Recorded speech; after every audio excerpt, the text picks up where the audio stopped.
everybody, and welcome to Computron Week Day 5. Today we take a look at Unite Warrior's Afterburner.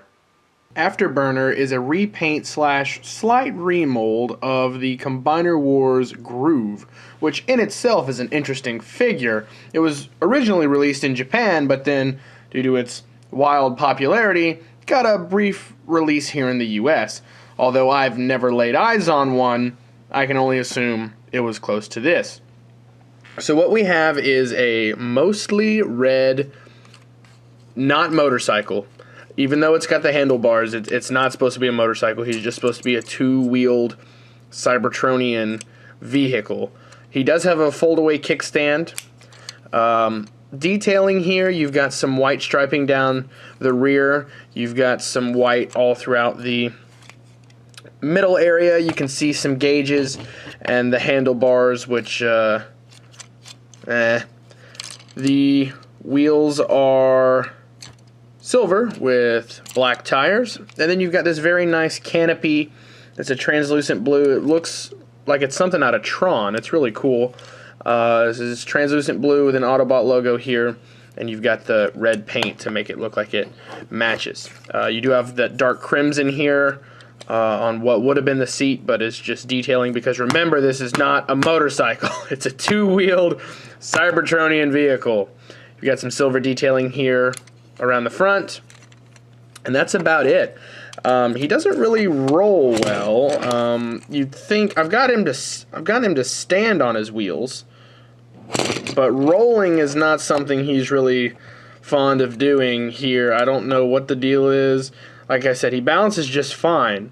It's when you try to get him to roll, he just, boom, he falls over. So I'm not quite sure what the deal is, but I suppose that's why they incorporated this kickstand, so you could have him just hanging out. So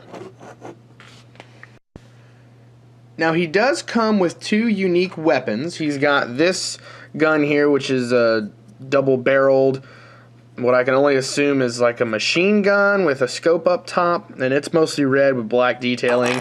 And then he's got this, what looks to be more of a rifle, which has a longer barrel.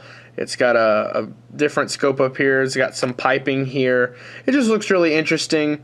Both of these are hollow on the back side, and that's a little bit disappointing because from the front, I mean, they look so darn good, but on the back, you know, it's kind of disappointing at how hollow all of it is back there. But at least it's painted to look correct. They have several peg holes and a couple pegs. You can manage to squeeze them together just kind of arbitrarily like that if you want one big gun, but you know, I suppose that's for messing around with combining with other weapons. So they can mount here on the side of his vehicle mode. He's got a peg hole there on the rear and a peg hole there on the rear, and he does have a peg hole on top, but it looks much better in my opinion if you mount these back here on the back of the vehicle like so. So yeah, he's kind of armed up. It just gives him a little bit of a different look. Covers up that back wheel a little bit, arms him up, makes him look a little bit more dangerous, I guess. He does have the hand-foot gun, and it is that crimson color that they all are. This is, I used this one in Lightspeed's review because this is the hand-foot gun that belongs to that mold. However, the instructions say that it belongs to Afterburner here. So if you want, you can fold it up, plug it into the top like that, or you could plug it into the side here instead. I don't choose to do this. I like these type of guns better, but it's an option, and the hand-foot guns are, you know, they're there if you want to use them, but I have never really been a big fan. This certainly is an odd vehicle mode. It's intended to be a motorcycle, but it's much too big. I personally choose to see it as a two-wheeled Cybertronian vehicle, but the handlebars completely shatter that illusion. The new canopy helps, but barely. So far, I've been able to compare figures to previous versions of their molds, but I don't own any other versions of this mold. Can you believe it? A figure I don't own another version of. In Combiner Wars! Since I've never reviewed a version of this mold before, we're going to do the transformation old school. So what you're going to do first, you're going to take the kickstand and flip it up. Then you're going to take the whole canopy, it pegs in back here, you're going to unpeg it and bring that whole section forward. It just kind of clicks forward. Then, back here, you're going to take this rear section, and it's tabbed in pretty solidly. You're going to untab it and bring it back. Then, you're going to take the lower half and kind of pull it down a little bit. And then you're going to grab here, and all this accordion folds out. I know it's kind of hard to see because it's just all red, but bear with me. I'm going to try to show it as best I can. Once that's all straightened up, you're going to take the back halves here, and you're going to close it up and tab in. Now, you got to give it a couple firm pushes because it takes a little bit to get it solid. So there you go. Now I got to split these down the middle. So these are the legs now. So you're going to take the wheels and you're going to fold up alongside the legs like so. Now all that is super easy going into robot mode, but going back into vehicle mode is very complicated. This is the hardest part of the transformation. The wheels are very particular about how they line up, and you have to do it all in a certain order. So just figured I'd let that come across. You won't see it, but it's definitely something of note. So you're going to take the waist and rotate it around. Then you're going to come here, and you're going to untab right there and right there. I'm actually move the camera up just a little. So you're going to untab. Then these panels come loose. They're just kind of sitting up here. You just kind of move them down to the side, and those joints are very tight. Bringing the arms down to the side, like so. You're going to rotate there. Rotate there. There's his hands. So then what you're going to want to do is you're going to take this, and this is actually tabbed in right here. I'm going to pop that back, and then some versions have you leave the wheel up. And you can do that. I personally prefer to rotate this around like so, and you can hear that click like that, and you can bump that down.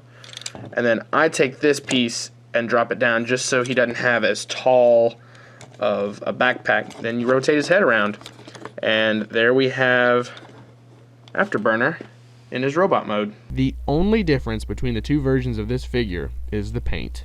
So you can see there's a lot of red going on here, but it's offset by some white and black and then some of that maroon there on the kneecaps.